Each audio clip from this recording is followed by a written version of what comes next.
Happens that I actually am finishing up writing a book about it, and it'll be published on Amazon pretty soon.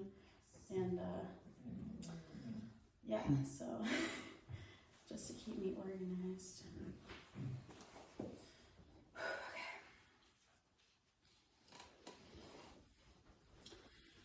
Let me shake it up first, but it's a little better. Okay, so good evening, everyone.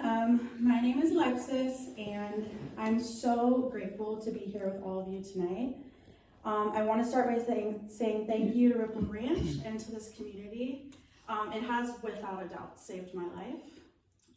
It's a privilege to stand before you, speak my truth, and to connect with others who understand what it means to walk this path of recovery and self-discovery. Growing up in Texas, I had what many might call an ideal childhood on the surface. So, hold on one second. Whew. Okay. Come on, Alexis. My family lived in a safe, upper middle class neighborhood. I was extremely close with my dad, but my relationship with my mom was a different story. Her emotional, verbal, and at times physical abuse taught me not to trust my instincts or decisions. And her voice over time became my inner critic, and it was constantly reminding me that I was never enough. I carried that doubt with me into school. I was a solidly average student, but inside I battled perfectionism and self-judgment. My inner critic was relentless, constantly tearing down even my smallest accomplishments. Sitting alone with my thoughts was unbearable. I'm sure many of us can relate. I would replay conversations, dissecting every word and analyzing every single action until I felt paralyzed. In 2015, when I was a junior in college, my childhood best friend suddenly passed away in her sleep. That experience forced me to confront the meaning of life. Desperate for change, I transferred universities from TCU in Fort Worth to Texas Tech in Lubbock, and I moved in with my brother and one of my other best friends to have a fresh start. But even in this new environment, I was haunted by the ghosts of my past, both figuratively and literally. The death of my friend ignited a deep, deep spiritual awakening. I dove into studying chakras, crystals, alternate dimensions, you name it, in a desperate search for meaning and healing. You couldn't even go to a restaurant with me without me being headfirst in my phone, reading articles about whatever I was studying that day. Despite this newfound spiritual passion, I continued to party and self-medicate all through college, masking the unresolved trauma that lied beneath. Fast forward to 2019, I graduated college and landed a traditional 9-to-5 job in tech sales. It gave me financial stability, and I was naturally very good at it. Outside of work, I was still consumed by spiritual research, desperate to understand anything I could. That year, in 2019, I decided to pursue a Kundalini awakening through taking a tab of LSD. So, for those that don't know, a Kundalini awakening is a very powerful spiritual experience. It can happen after years of practices like meditation, yoga, breath work, but sometimes it's triggered spontaneously by life events, emotional stress, or even psychedelics. What intrigued me the most about that concept was its potential to strip away everything that no longer serves you and rebuild you along your highest path. At the time, I was very hungry for spiritual and emotional growth, so I decided to take a shortcut and do it with psychedelics. I sourced a tab of LSD from my brother, who had taken it before, set up a space in my backyard, and asked God and my spirit guides to allow me to, and I quote exactly, have a Kundalini awakening and open my third eye at whatever cost. I thought I was ready. I'd been pouring my energy into preparing for that for the past 4 years, and I had no idea what I was about to get myself into. During the actual trip, nothing dramatic happened. There was no visuals. It was just like a quiet flow of information that I jotted down in a journal. But over the following days and weeks, my world turned upside down. It was as if the LSD had opened this Pandora's box of trapped energy from my childhood. Decades worth of unprocessed emotions came flooding out, mixed with intense spiritual downloads that I couldn't make sense of. I completely lost touch with reality. I stopped eating, drinking, sleeping for days on end. I believed the universe would provide for me financially, so I also quit going to work, and I had just gotten a promotion. I sat glued to the TV, convinced that these music videos I was watching on the TV were delivering divine messages meant specifically for me. I began hearing messages from God, Jesus, and the archangels, not with my ears, but through energetic thought bubbles in my mind. The messages were beautiful, overwhelming, and they came so fast that I struggled to keep up. I actually typed everything, I'm a very fast typer, and I typed everything into a document that eventually grew to over 30 pages. I still have the Google Doc today. The amount of information coming in felt like drinking an ocean from a straw, and it left me emotionally and spiritually ungrounded. My brother, who I lived with at the time, noticed that I wasn't eating or going to work and became very alarmed. He called my friends who showed up to check on me, and I shared with them what I was experiencing, very excited to tell them about it, and they called the police to do a welfare check on me. After talking to 2 police officers while I'm sitting in my bed with a bowl of weed next to me, I told them what was happening, that, I'm talking to God and having all these things, and they asked me to get my things and to come with them. And that's how I ended up in my first psych ward. Strangely enough, I felt at peace there. It felt like exactly where I was meant to be. My spirit guides were with me, I was still getting those messages, and I trusted the whole process. The hospital gowns, the people, even the sterile environment felt comforting in a way that I can't fully explain. Everyone I met there seemed so pure and kind, and I instantly made a bunch of friends. After my initial experience in the peaceful psych ward, I was transferred to a very different facility. This place was cold and dark, and I went from feeling calm and blissful to scared and defensive. I was terrified of the nurses, convinced that they wanted to hurt me. I was so scared, I shut down physically, and at one point, I actually stood in the hallway of the psych ward with my eyes closed, completely frozen in place. So for more than 5 hours, I stood in a catatonic state thinking that it would keep me safe. Like basically, if they can't move me and I don't say anything, nothing bad's gonna happen, but I was wrong.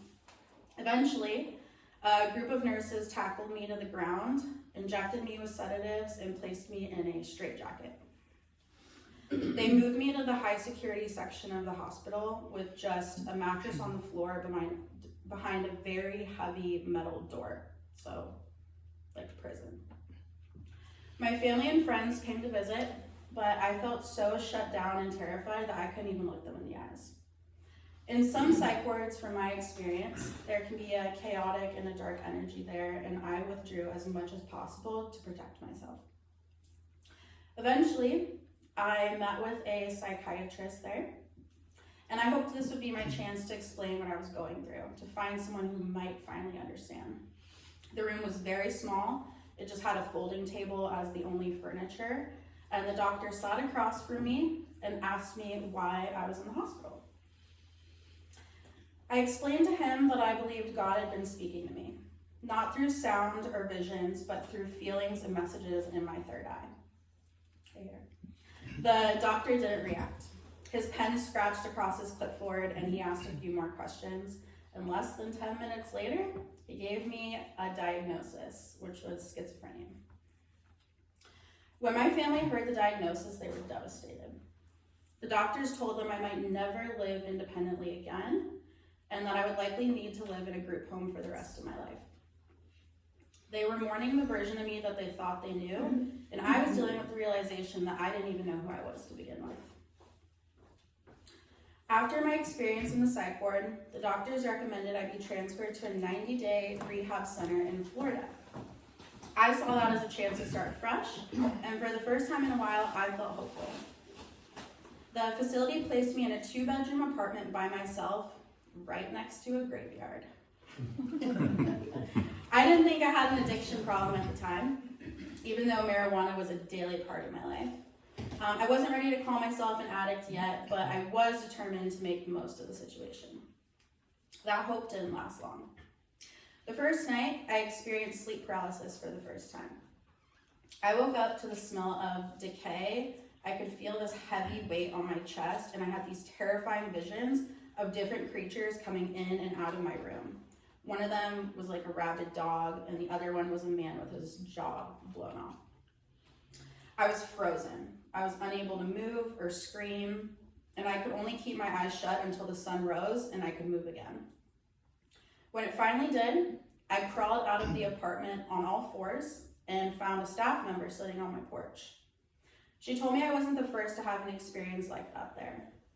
And I believe that my awareness was so open that I was absorbing the negative energy from the graveyard and the very old building itself. The next day, the psychiatrist put me on a heavy cocktail of medications, including an injectable antipsychotic often referred to online as a chemical lobotomy. The meds sedated me and stopped my connection to the divine messages I'd been receiving. In just 3 months there, I gained 70 pounds from the medication. I ended up leaving the rehab early because it was discovered that they were involved in unethical practices like body brokering. Body brokering is basically when insurance companies essentially pay people to relapse so they can scam insurance companies. It's like insurance fraud. Also, the owner of the facility had relapsed and fled the country. So the place was shut down just days before I was supposed to leave. But that meant I got to return to Texas, and that felt like a blessing. But I had to rebuild my life from the ground up.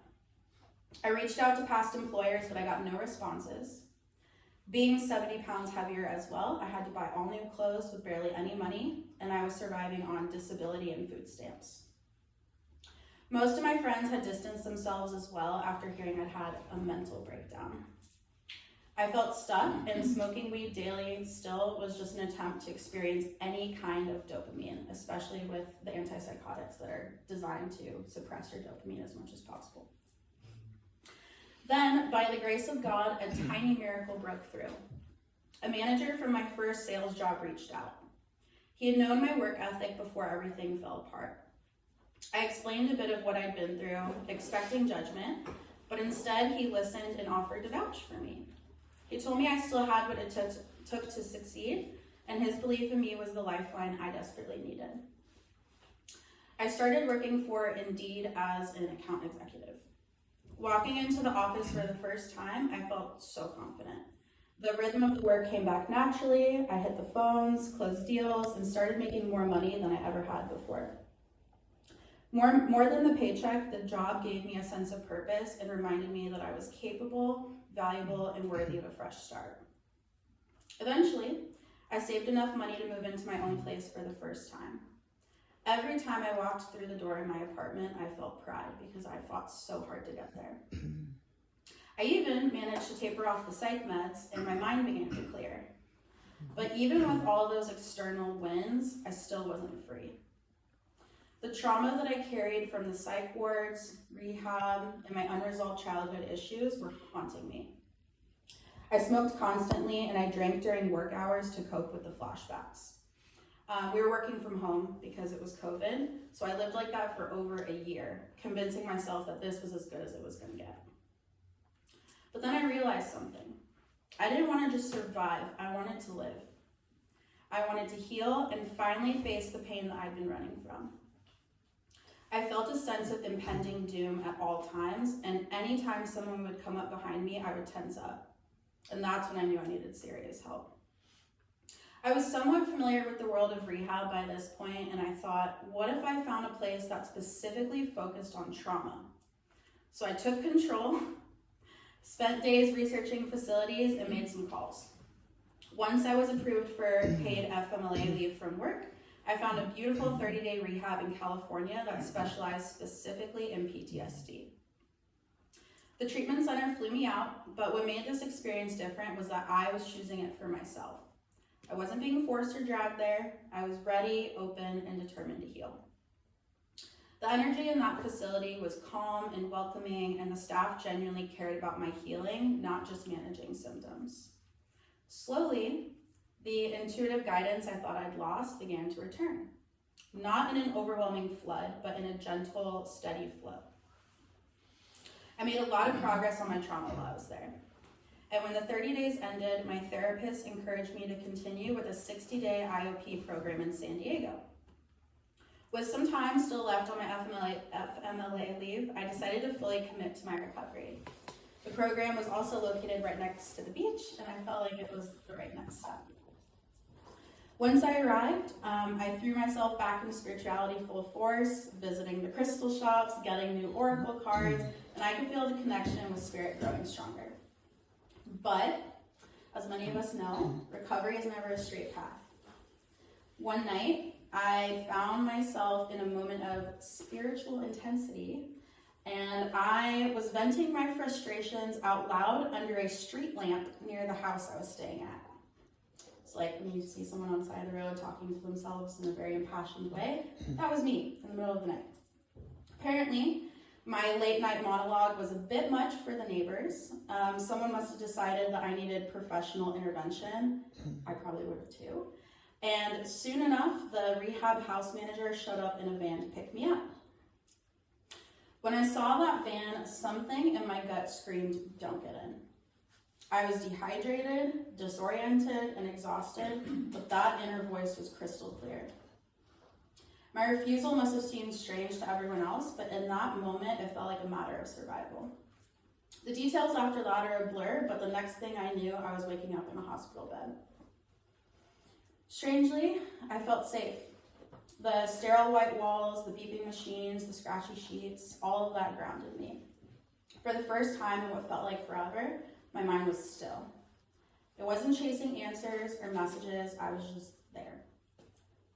But as I lay there, something shifted. I realized I was done waiting for life to happen to me. I needed to take control.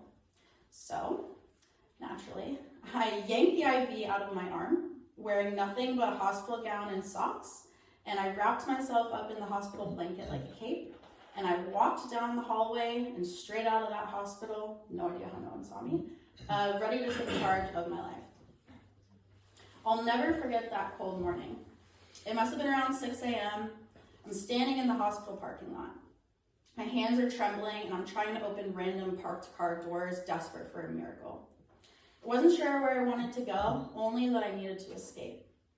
The idea of taking control was all that kept me moving.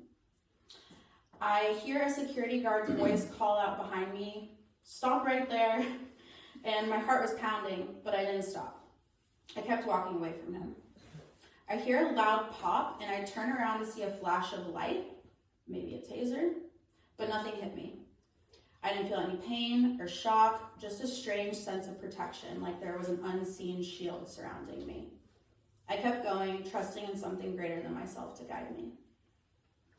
As I left the hospital parking lot and turned onto the main highway, clear divine instructions whispered in my mind. Look straight ahead, don't be afraid, don't look to either side of you, just look forward. And I listened.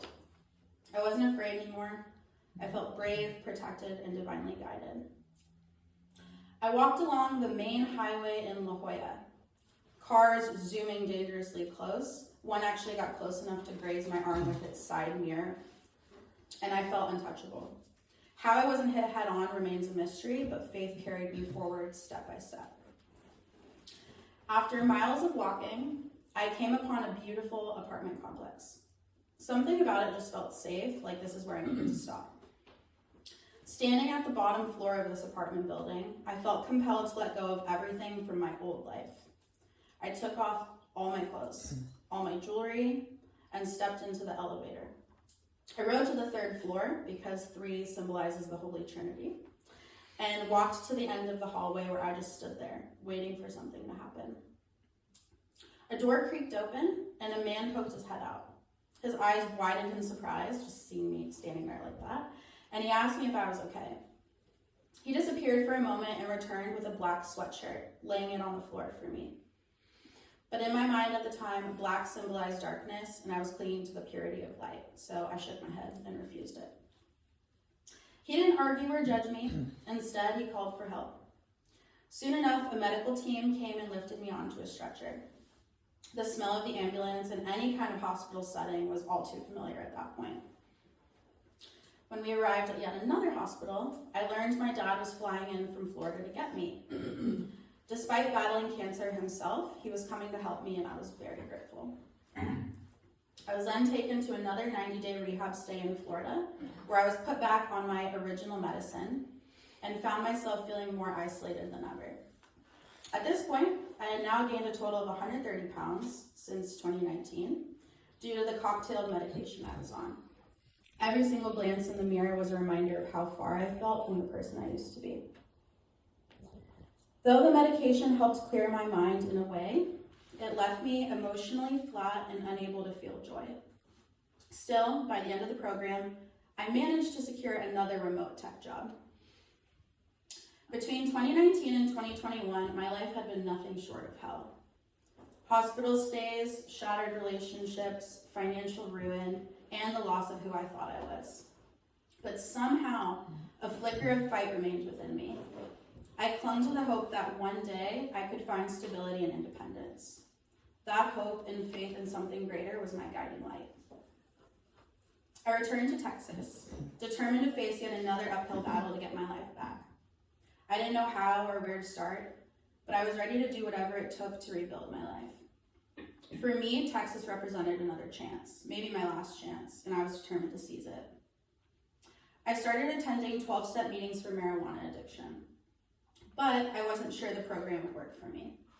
I'd often smoke before or after meetings, but I kept showing up, high or not.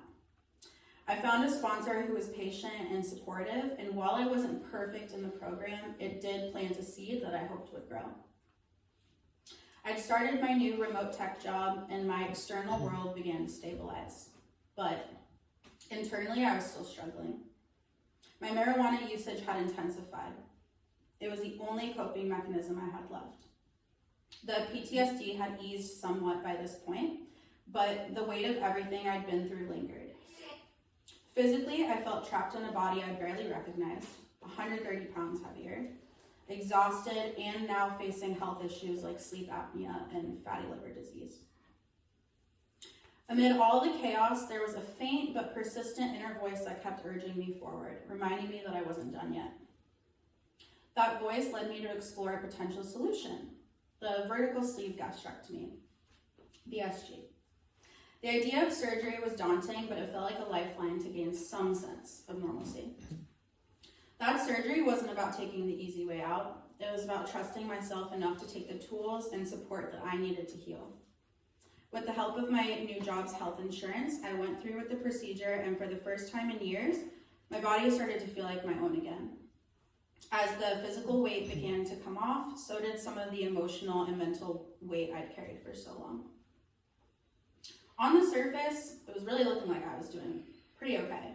I'd moved into a nice apartment with my friend, I lost 80 pounds after the surgery, and I had some savings built up as well. But beneath all of that, I was still barely holding it together.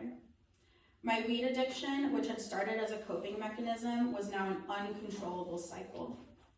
I was living with my roommate, who struggled with her own addiction, and together we rarely had a sober moment.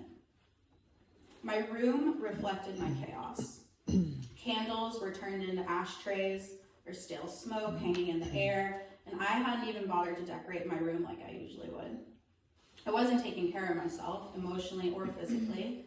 I'd leave the house only to go drink hot sake alone at the nearest sushi bar, chasing comfort that I couldn't find. It was a downward spiral, and my coping mechanisms were failing me. Desperation led me to a place I never thought I'd go. I started sneaking into my roommate's room, stealing small amounts of her drugs at a time. Every time I told myself it would be the last, but eventually I was caught. My roommate confronted me, and there was no denying what I'd done. That moment was like staring into a mirror and seeing a version of myself that I didn't recognize. I felt broken, ashamed, and lost. In my desperation, I reached out to my dad for advice, hoping for some support. What I got instead shattered me.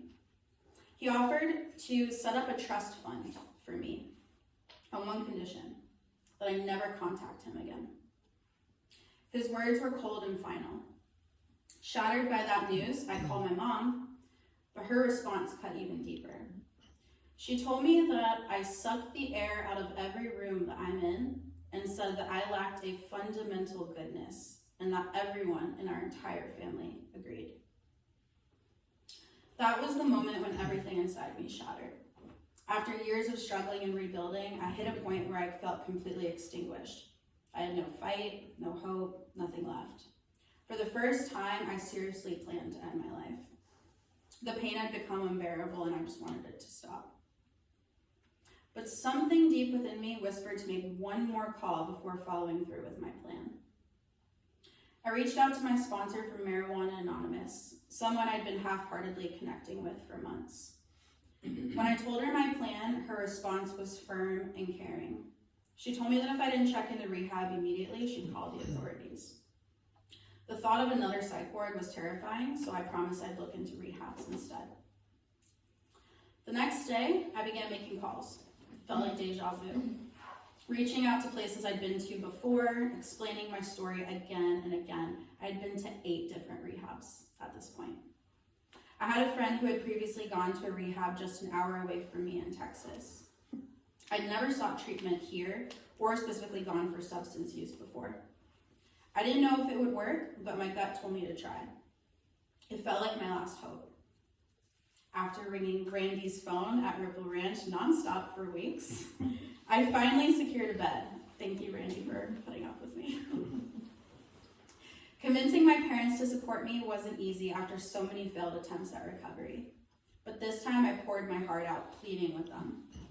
Reluctantly, my dad agreed to cover my finances while I was in the 30-day program. It felt like a lifeline being extended just as I was about to drown. As I packed my bags, I didn't know what lay ahead, but for the first time in ages, I turned to prayer. I asked God not to let me down this time. On Friday, September 15, 2023, a close friend drove me to a treatment center, a date that will forever be etched in my memory. Before we left, I had one last request. I asked her if we could smoke together one final time. She agreed, and we loaded up the bomb like it was a grand finale. But the second the weed hit my system, something was different. I couldn't feel the couch beneath me. My head buzzed with one overwhelming thought. I never want to feel this way again. For the first time, I felt disgusted by weed. It wasn't comforting anymore. It was a crutch I no longer wanted to lean on. At that moment, I experienced what they call in the program the psychic change. The holistic approach at Ripple Ranch focused on healing my mind, body, and spirit. And for the first time, I fully embraced the 12 steps, even though other modalities were available. In therapy, I worked on rebuilding my self-worth, confronting years of pain and letting go of the resentment through family sessions. But the most pivotal moment for me came during a 2-hour psych assessment with my psychiatrist. I told her my entire life story. Everything from my spiritual experiences to my struggles with addiction and the years I spent labeled as schizophrenic. When I finished, I asked her the question that had haunted me for so long. What's wrong with me? Her answer left me stunned. You're not schizophrenic, she said. You have no mental health disorders aside from some PTSD. Someone with schizophrenia would never present as well as you do. And then she told me with absolute conviction, I'm taking you off the injection today, and anyone who continues to label you as mentally ill needs to be removed from your life. Her words hit me like a truck. For years, I had lived under the weight of that diagnosis, allowing it to define who I was. But in that moment, she handed me a chance at a new life. She told me my body reacts poorly to substances, to say the least, and urged me to commit to lifelong sobriety. If I did, she said, I would live a happy, normal life. For the first time, I saw a clear path forward, free from stigma and self-doubt. That very day, I stopped the medication and vowed to quit all substances, including alcohol. and I haven't looked back since. The moment she told me I wasn't schizophrenic wasn't just life-changing, it was life-saving. I've written a letter to Dr. A since then. I don't think she's there anymore. And I let her know that she's the reason I'm living the life I am today. She is and will always be an angel in my life. What I'm about to share is what I've been praying for and chasing since the moment I took that tab of LSD in 2019. It's the culmination of everything, the answers I sought, the chaos I endured, and the transformative growth that followed. Since that pivotal day in Dr. A's office, I've remained deeply connected to this same rehab community that played an instrumental role in my healing. Many of us, myself included, are now over a year sober, a testament to the strength and resilience that we've all built together.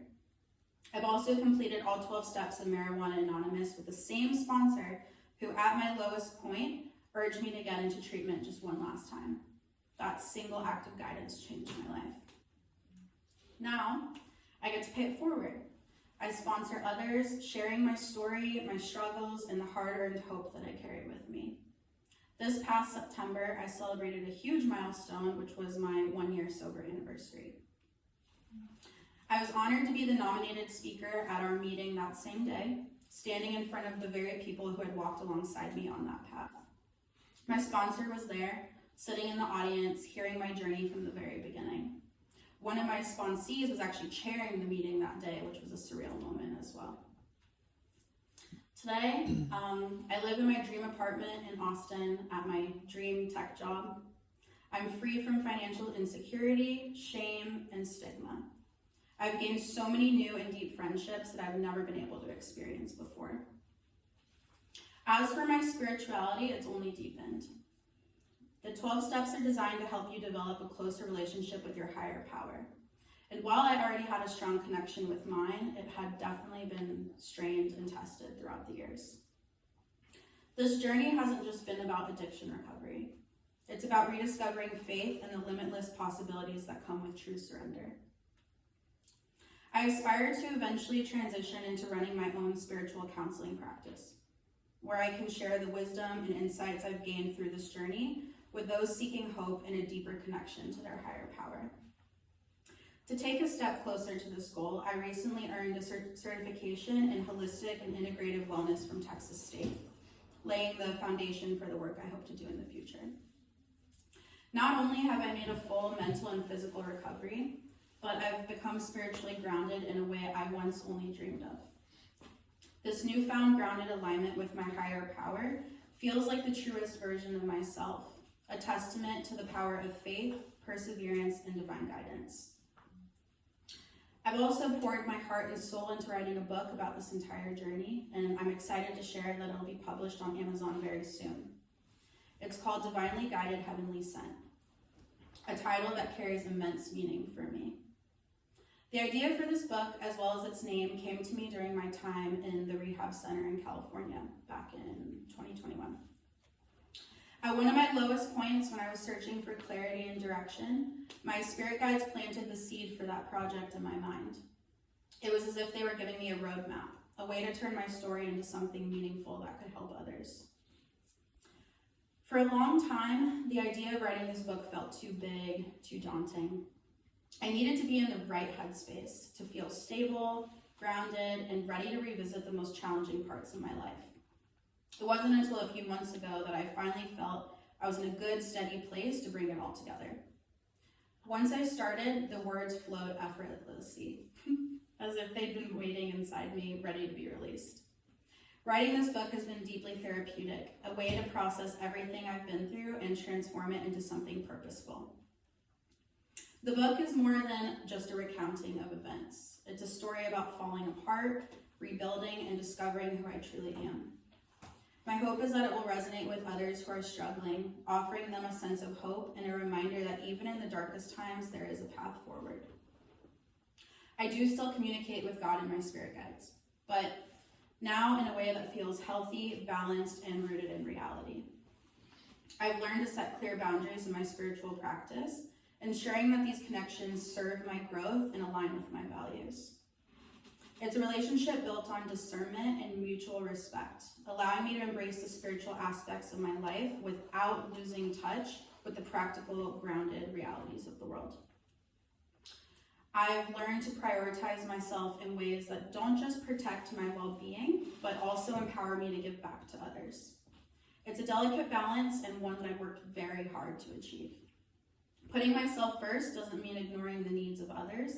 It means showing up as my best, most whole self so that I can be of true service.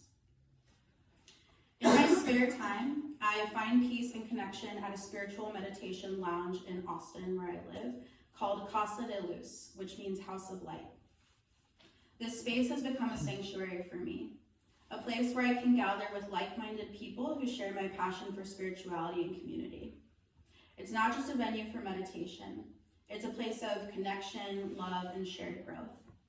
Whether I'm participating in a group meditation, attending a workshop, or simply sitting in stillness, the energy of that place fills me with inspiration and reaffirms my belief in the power of community.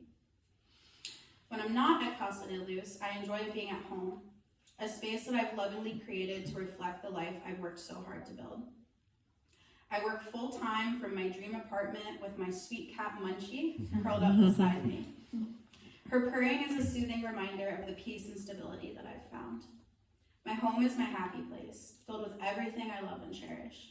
It's a reflection of my journey, and it's a representation of the strength and resilience it took to rebuild my life. Not a single day goes by where I don't sit in awe of how good things have gotten. I look around and feel an overwhelming sense of gratitude for the life I've created, one that feels soft, fulfilling, and deeply aligned with who I am. It's a life I once only dreamed of, and now it's my reality. What amazes me most is that I always knew deep in my soul that this way of life was possible for me, even when everything around me seemed to suggest otherwise. My friends, family, and doctors had written a different story for me. A story where I was destined to remain ill, dependent, and in constant need of financial assistance for the rest of my life. For years, their doubts overshadowed my hope, making me feel like independence and stability were out of reach. Today, my relationship with my family has been mended in ways I once thought were impossible. For years, I believed that the damage in our relationships were too deep to repair, that the misunderstandings, the hurt, and the distance between us had created an unbridgeable gap. But through my healing process, I've come to realize that transformation doesn't just happen within. It ripples outward, touching the people around you in ways you can never predict. My dad and I have returned to a great place, something that brings me an incredible sense of peace and joy. He's always been the parent that I leaned on the most, but during my darkest moments, even that bond felt strained. Today, we talk regularly, and I feel his unwavering support in everything I do. It's like we found our way back to the core of what made our relationship so strong to begin with: mutual respect, love, and a deep understanding of one another. My brother, who used to see me as someone struggling and lost, now looks up to me as the big sister I've always wanted to be for him. It's a role that I cherish, being someone he feels like he can turn to for advice, support, and guidance. Knowing that he sees me as a source of strength and wisdom fills my heart with gratitude and pride. It's a testament of how far I've come, not just in my own life, but in the way I show up for the people I care about. Even my relationship with my mom, which has always been the most challenging, is now on great terms. This is something I never thought I'd be able to say. For years, we struggled to connect, often clashing in ways that left both of us feeling hurt and misunderstood. But through family therapy, open communication, and a lot of patience, we've found common ground. We've worked through old wounds and learned how to see each other with fresh eyes. Now there's a sense of mutual respect that wasn't there before, and it feels like a weight has been lifted from both of us. These mended relationships are some of the best blessings to come out of my journey. They remind me that healing isn't just about the self. It's about creating space for connection, forgiveness, and love to flourish in all areas of life. Each interaction with my family now feels like a gift, knowing how hard we've all worked to get here. It's a beautiful reminder that even the most broken relationships can be restored with faith, effort, and a willingness to grow together. Despite all the doubt that was placed on me throughout the years, I held on to a quiet, unshakable knowing that I was capable of more. I trusted in my potential, even when it felt buried beneath the weight of my struggles. I believed that I could overcome the labels others had placed on me and create a life of freedom, joy, and purpose.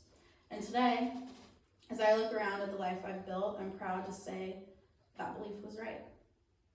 The journey wasn't easy. It was filled with countless challenges, moments of doubt, and steps backward. But each obstacle taught me something valuable, and each small victory strengthened my faith. I now see those struggles not as setbacks, but as stepping stones that led me here.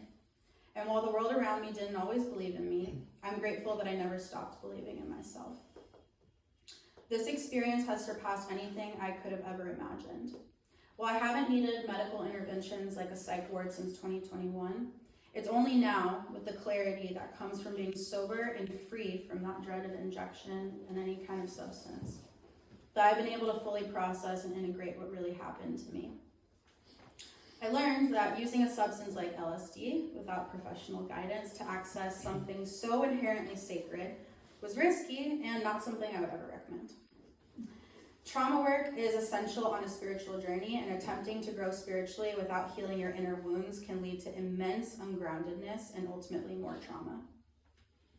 Looking back, I can see with crystal clarity that every twist, turn, and trial was shaping me into the person I was always meant to be.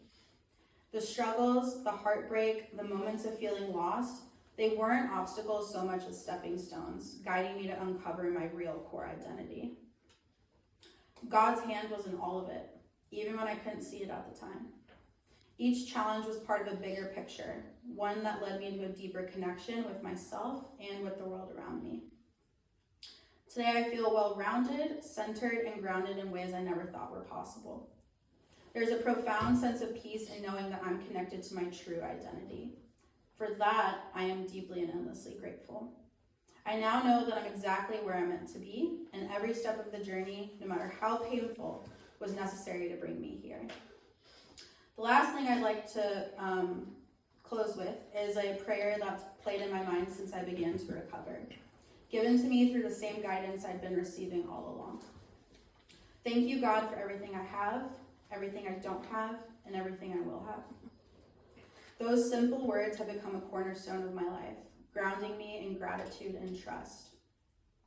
This prayer reminds me to cherish what I have, release the need to control what I don't, and hold faith in the blessings yet to come. It's a mantra that keeps me centered, helping me focus on the present while trusting the process of life. This prayer has become a reflection of my journey of gratitude, humility, and faith, and a constant reminder of how far I've come and how much I have to be thankful for. Thank you for allowing me to share my story.